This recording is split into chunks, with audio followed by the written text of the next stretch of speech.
I suspected, but I hoped I was wrong. Susie and I have been married for 7 years and have 2 kids, boys ages 4 and 6. I have a good job in upper management with a tech company. Susie wanted to work, and that was not a problem with me. We had dreams of retiring one day and living the good life. She worked at a small company in the accounting department. She always left home at the same time as I did in the mornings, and we took turns dropping the boys off at daycare and preschool. We texted during the day, and I usually picked the kids up on my way home in the afternoon. She was always there putting together our supper. We played with the kids, watched a little television, put the kids to bed, then enjoyed our adult time. Usually 3 times during the week and always a couple more times on the weekends. There were never any complaints from either of us. About 3 months ago, a new lady was hired at her company. They became instant friends for some reason. Maybe because this woman was married and had 2 boys the same age as our boys. We ended up spending a couple of weekends back and forth at each other's houses for barbecues and play dates with the boys. I was not fond of either of them. The woman smoked and ordered her husband around like she was a queen and he was her slave. Definitely not like a partner in a marriage. The man was such a wimp. When she chastised him about spilling his beer, he drank a lot. He apologized like an abused child. 2 weeks ago, we were at their house. Susie and his wife, Anne, were in the house preparing us a snack. The kids were all watching the latest Disney movie, and this guy, Paul, and I were sitting on the back deck drinking. I still had my first beer, and he was working on his third. It was obvious he had a few before we arrived. He was slurring his words when he said, "I would never have suspected you. I always thought you were so big and macho. I guess they come in all shapes and sizes." To be honest, I was ready to go 15 minutes after we arrived, but I was putting up with this drunk out on the back deck just to keep him away from the kids. "What are you talking about?" I asked. "Being a c***old. No one would believe you are one." "What gives you the idea that I am that?" I asked. "You let your wife go out every week with Anne? What the hell do you think they are doing? Girl talk until midnight?" Okay, I need to explain some things. About 2 months ago, Susie had started going out on Wednesday nights with the girls from her work. The first couple of weeks, she was home around 8 that night. She said they had dinner and a drink or two. Then she came home at 11:30 one night. After she showered and got in bed, she explained that they had got to talking about a problem at work, and time had just slipped away from her. She needed the shower because Anne smoked and she hated that smell in her hair.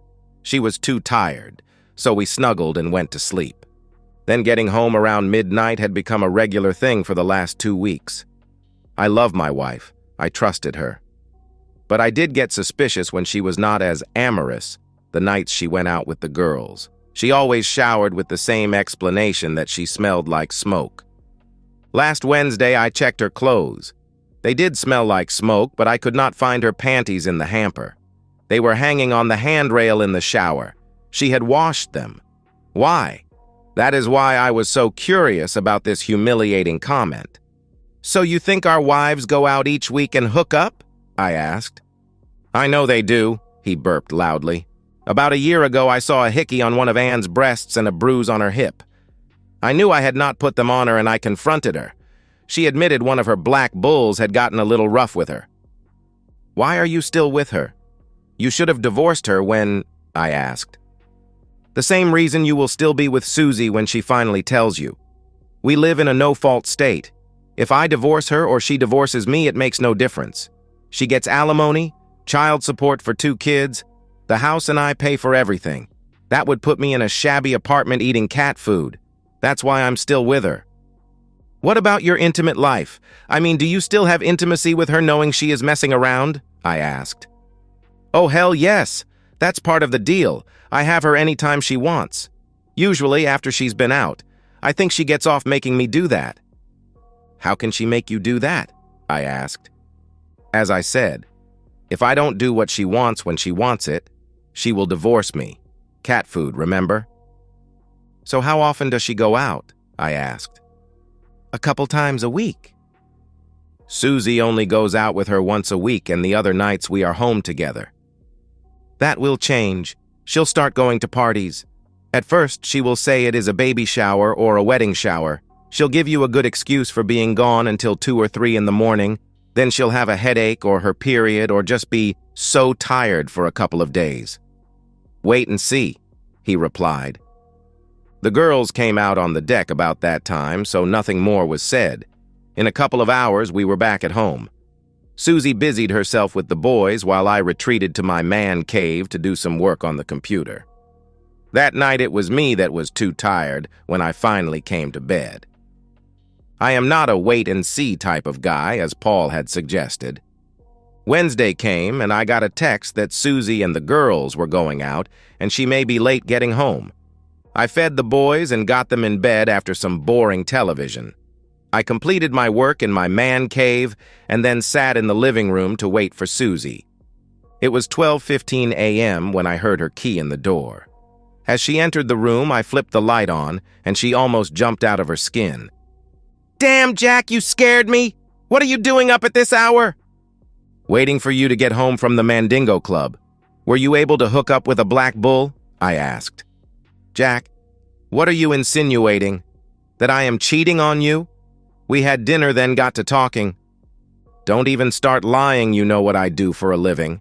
I know where you were and what you were doing." Technology is amazing. It was then that she smiled, that wicked, evil smile. I knew what was coming. "So what? There is nothing you can do about it. If I want to have every black guy in the city, you'll just have to put up with it. This is a no-fault state. Divorce me and I'll get alimony and child support for 2 kids. You'll pay the house note and the kids' tuition. You might get to see your boys once a month if you are lucky. I'll move one of my bulls in here to help with the kids, and there is not a damn thing you can do about it. You'll be living in a little apartment and eating tuna fish out of a can. So just get over it. Anyway, this is probably just a passing fantasy with me. Maybe a year, maybe 2 or 3, and I'll be over my fascination with big black Johnsons. Then we can get back to the lives we have planned. Now I'm going to take a shower and get ready for bed. You better be there when I get there. You know how I like you to spoon with me at night." That little speech was rehearsed. I am betting it was prepared for her by Anne. I got up and cut the light off, then walked up the stairs. She did not try to kiss or hug me. In bed that night, I did spoon with her. The next morning, things went back to normal. I did not want to upset the boys any more than they were going to be in a few weeks. Before she left for work, Susie told me there was going to be a baby shower Saturday night, and she was going with Anne. I grinned and looked at her. "You never were a good liar, Susie. If I have to accept you having a bunch of blacks, you should at least tell me the truth about where you are going." "One of Anne's black friends is having a party and I'm invited. I'll be home around 3 a.m. or so," she replied. "See, that was not so hard, was it?" I asked. "Jack, I love you, I always will. This is just something, you know, a fantasy, nothing more." "Susie, I have had plenty of fantasies over the past years, but I never acted on them. No, this is cheating, not only on me and our marriage vows, but the boys also. I have to put up with it because of the laws in this state, but it is cheating. I think you better change your attitude. Things can get a lot worse for you," she replied. "I'm trying. I just need some time. This is all just so different for me. But I'm getting there little by little." "See you later," she replied. She left smiling. She thinks I am on my way to becoming her submissive partner. She couldn't be more wrong. I took off early and went by her favorite lingerie store in the mall. When she got home, I treated her like a queen. I ran her a bubble bath, then laid the new lingerie on the bed. She was excited. I made a big production of helping her dress and then having her walk around the room posing like a runway model. I told her how much I loved her and that we could work this out. She attacked me, smothering me with kisses. I think I have enough of her recording that I can edit it down to maybe 20 minutes with just her. My face will be blurred out. On Saturday night, I watched her dress for the party. She is going to be a big hit, that's for sure. I recorded her getting dressed. I think I will be able to use that also. She air-kissed me when she heard Anne blow the horn. "Don't wait up!" she shouted as she walked excitedly out the door. The boys were already in bed, so I went directly to the man cave. I have a lot of work to do. It was almost 5 a.m. when I heard her stumbling up the stairs. "Jack, come help me, please," she asked. "Sure, baby. Rough night?" I replied. "Ann and I were the only girls at the party. There were 8 bulls." "Susie, hold your voice down or you'll wake the boys," I replied. She is obliviously drunk, but I suspect she is high on something like Molly. I can't get her to shut up. I finally got her upstairs and undressed. That's when I noticed the hickeys.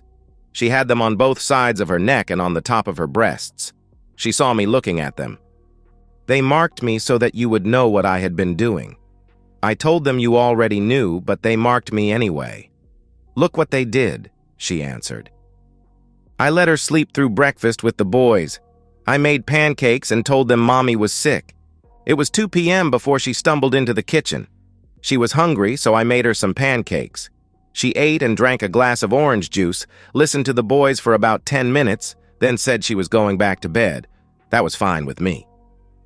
While the boys watched a movie, I retreated to my cave and made final arrangements with Mr. Mugabe. He had won the bidding. Do you know that over 250,000 girls and women go missing each year in the United States alone? I also bet that you do not know that there are 6 countries in Africa that allow slavery and have active slave markets. The DRC, Democratic Republic of Congo, is one of those countries. It also happens to have the world's largest supply of cobalt, which is used in those electric cars everyone thinks is the future of transportation. Some Africans have made millions of dollars using slave labor to supply that cobalt. You won't hear about that at any clean air protest. At my job, I spend a lot of time tracking cyber criminals on the dark web. It was there that I had offered Susie. There was a picture of her with this description under it. She is a 26-year-old natural red-haired beauty. She stands 5 foot 7 inches tall and weighs 115 pounds. She has 34C breasts with hardly any sag.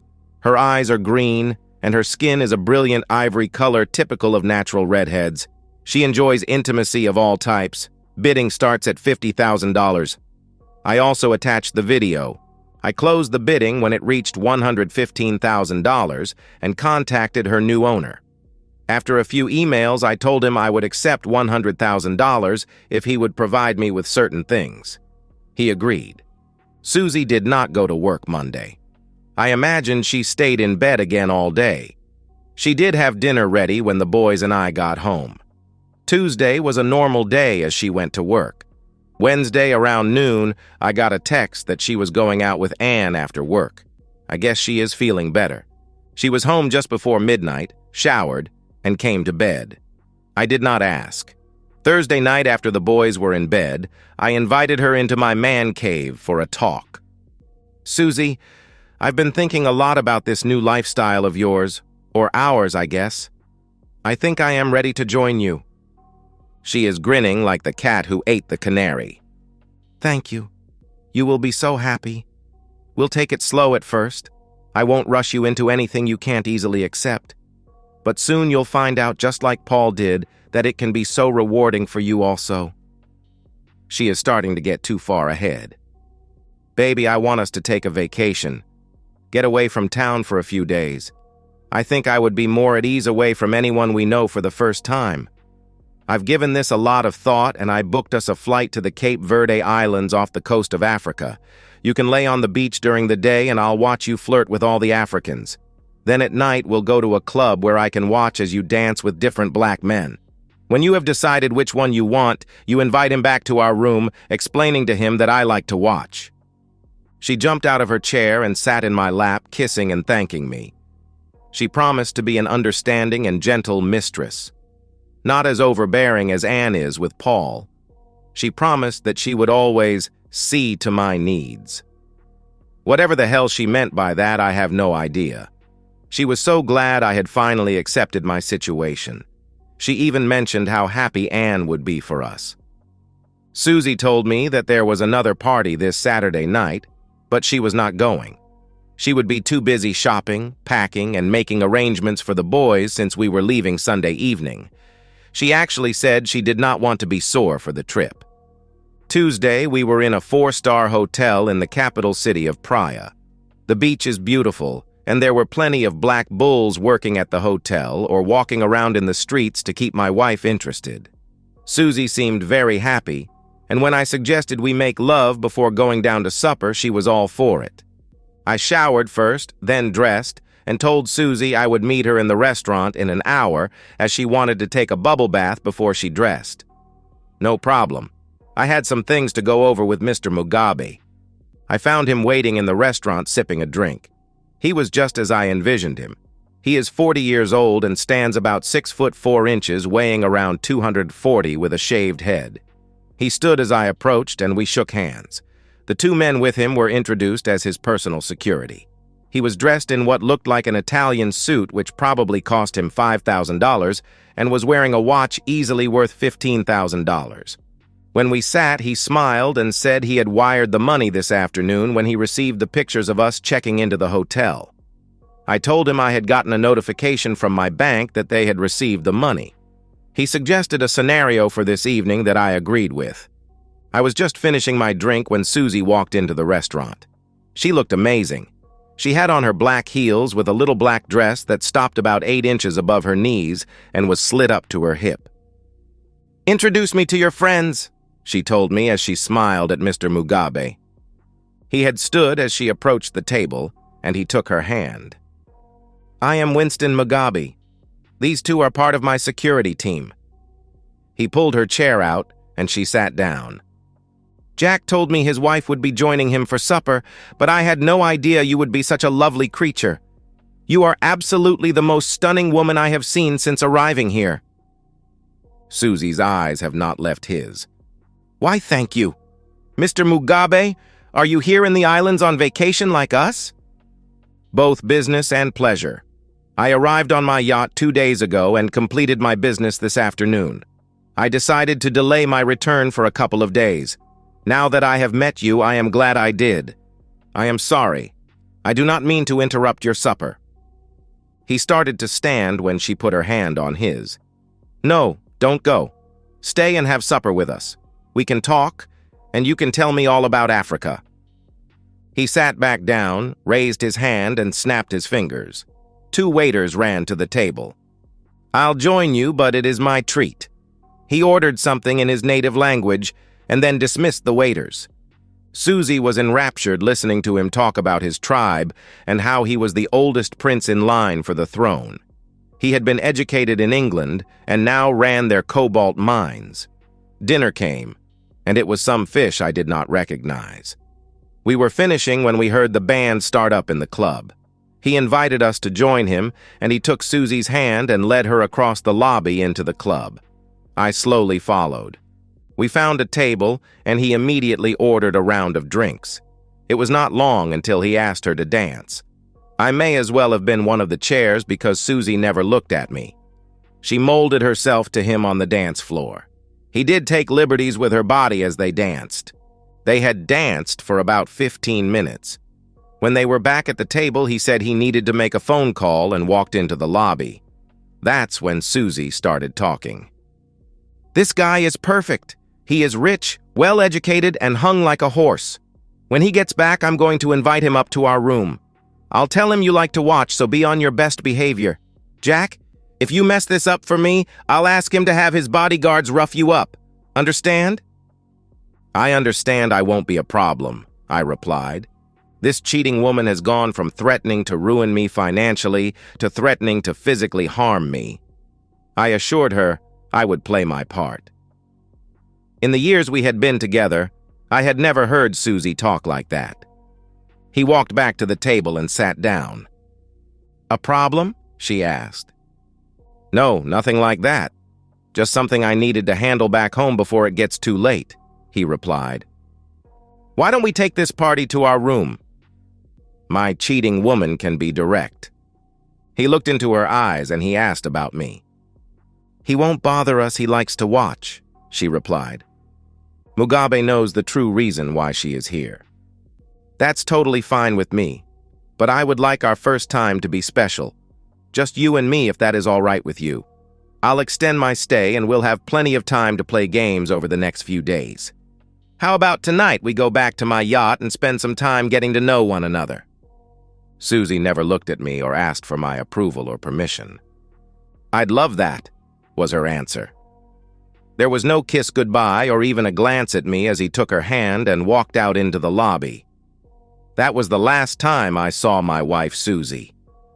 After they left, I finished my drink as I watched people on the dance floor, mostly elegantly dressed black men dancing with white tourists. I never regretted for 1 minute what I had done. The $100,000 will be put into a college fund for the boys. I went to the room and packed all of Susie's things in her 2 suitcases. As I was finishing, there was a knock at my door. I was expecting it. One of Mugabe's bodyguards took the suitcases and handed me an envelope before he walked off without saying a word. I stayed the rest of the week lying on the beach and wandering through the shops in town. I flew home on our scheduled flight. Without Susie, of course. Back at home, I told the boys Mama had decided to stay on the islands a little longer. I was putting off the pain as long as I could. It was 3 days later that Anne called. I told her the story that Susie had met a rich African and ran off with him. She did not believe me. She kept shouting, "What did you do to her?" as I hung up the phone. The next afternoon, she showed up at my door with a black detective. He wanted to know where my wife was and why I had not filed a missing person report. "She is not missing, that's why. The last time I saw her, she was leaving with a black man to spend the night on his yacht. Before I left, I checked with immigration and found this." I showed him a copy of Susie's passport. It had an exit stamp showing that she had left the Cape Verde Islands 3 days before I had left. "On the internet, I found this." I handed him a copy of an email. It showed her entry into the Democratic Republic of the Congo 6 days later. "That's where that cheating woman is, living like a queen while I take care of the kids and all the bills. I can't believe she did this to me." The detective thanked me for my time, then they turned and walked back to his car. I did not miss the fact that his hand was on Anne's back the entire time. I guess he is one of her bulls, and he was doing her a favor. She'll probably pay him back in the car on the way to her house. Then she'll kiss Paul. That could have been me getting that kiss if I had not taken action. I used the copies of Susie's passport that Mugabe had furnished me to file for divorce. It took a while, but I was finally free of that cheating woman, and I was not eating tuna fish out of a can. Revenge is a dish best served cold. It was about 5 months later, as I was sitting at a small cafe eating lunch, when Anne's husband, Paul, sat down uninvited. After exchanging a few pleasantries, he started talking about his relationship with Anne. Things had not gotten any better. In fact, they were worse. A lot worse. "She has me in a cage. I haven't experienced a climax in over a month." "Why?" I asked. "She said I embarrassed her in front of one of her friends." "How?" I asked. "I was cleaning up after her time with him when he became aroused again. He wanted more, but I refused. Now I'm back in the cage indefinitely. Sometimes I just wish she'd find some wealthy guy and leave me for him, like Susie did with you. You were fortunate, man." "Yeah." "Very lucky," I replied. He got up out of his chair, very gingerly, and left. But it got me thinking. All the problems Susie and I had were caused by Anne. That cheating woman should be made to pay. After the kids were asleep that night, I came up with a plan. Susie was going to send Anne an email. Well, not really, but it was sure going to look like she did. First, I contacted Mr. Mugabe and asked if he would be interested in a 28-year-old blonde who is as pretty as Susie. I told him her story, and he offered $50,000 sight unseen. If she truly is as pretty as Susie, he would send another $25,000 when he took delivery. I said I would let him know when to expect delivery. I could not help but ask about Susie. It had been almost 5 months, and I was curious. She wore on my nerves very quickly. She is now working 3 shows a night at one of my clubs and doing very well. She accepted the training quicker than most, and now seems very happy. You should come visit her sometime. I am sure you would enjoy watching her perform." Then he laughed. I doubt Susie was enjoying much of anything these days. After cutting the connection, I started working on the email from Susie to Anne. Dear Anne, I am sorry it has been so long since I have contacted you. My life is a dream. You would not believe it. First, I was accepted into Winston's tribe. You would have loved that ceremony. It was shared by all the members of his royal family. Then the wedding, more sharing. Africans love to share. Then we flew to Paris on the family's private jet. My new husband let me shop. Shopping in Paris, buying anything I wanted. Now I am back in Kinshasa living in a palace. I do absolutely nothing. We have cooks, maids, gardeners, and slave girls who wait on me hand and foot. Some days I play all day in the pool, lying about while getting pampered like the queen I will be one day. But I miss you. We had such fun together. We made the most interesting and exciting plans. I owe you so much. I think about you all the time. I wish you would consider taking your vacation in Africa this year. Leave that wimp of a husband with the kids and visit me. We'll take the yacht and cruise the coast. I'll get Winston to bring his brother Montgomery along. He is not married, and believe me, he is every bit as big as Winston. You'll love him. I could even get you accepted into their tribe. Think about it. Love you, Susie. I sent that, and within an hour, I got a reply. Dear Susie, so glad to hear from you. Your life sounds so exciting. I am so happy for you and appreciate that you credited me with getting you away from the boring life you had here. Mine is about the same as it was when you were here. I still go out on Wednesday nights and party most weekends, so I won't go into it. You know the drill. Oh, one thing is different. I have Paul in a cage. That idiot refused Jamal. Remember Jamal? Well, after I had Jamal slapped him around, he did it, but for embarrassing me, I put him in the cage. It has been over a month now. He cries and begs me to take it off. I'm trying to think of something both humiliating and disgusting for him to do, like taking him to one of the parties and humiliate in front of everyone. That would teach him a lesson he would never forget. I like your idea of a vacation. We had planned on taking the kids to Disney World next month. I could let Paul do that trip and I could go see you. But like always, it is about the money. We cannot afford the ticket to Africa and the tickets to Orlando right now. It took us 2 years to save for the trip to Disney. But Monty sounds interesting. Keep in touch, Anne. Not to sound too anxious, I waited 2 days before responding. Dear Anne, sorry it took so long to write back. We went on a visit to the mines. We flew in helicopters over the jungle and through the mountains.